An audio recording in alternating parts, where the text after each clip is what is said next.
Concerns are being raised about the effects that the COVID-19 lockdown is having on families and the increased stress that it's putting on them. Reporting of child abuse has dropped significantly in recent weeks. And while on the surface that might seem like good news, some police services are worried that it does not actually indicate a decrease in harm to children, but possibly the complete opposite.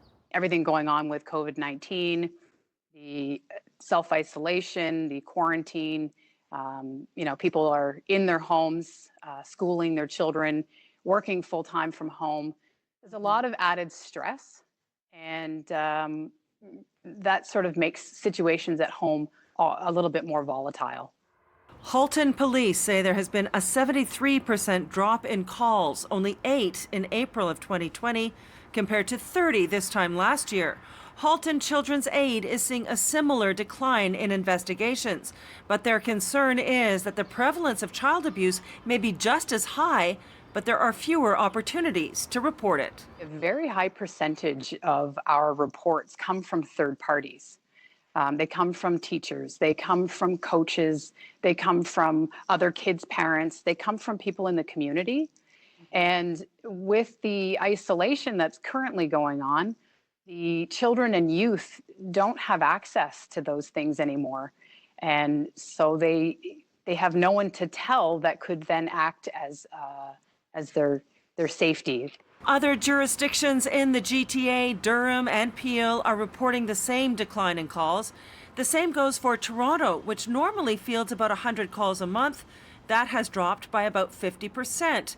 But the head of the Child and Youth Advocacy Centre for Toronto Police, which works in partnership with numerous organizations, including Children's Aid, says he doesn't necessarily see this as a bad sign. I don't want to assume that people are unsafe in their own homes. We would often see reports not only from the home, but a lot of our reports are driven by reports where suspected abuse is reported occurring at a school or after school, socializing with peers, other teens, if you're talking about teens. So it's not all, abuse doesn't only occur in the home, and perhaps during this time that's brought families together, they're actually quite safe and quite healthy. At the same time, calls to services such as Kids Help Phone have increased. Those calls can lead to further support for kids, including investigations by police. And officials from all police regions want to make it clear that they and other agencies continue to be available 24/7 to answer any call for help.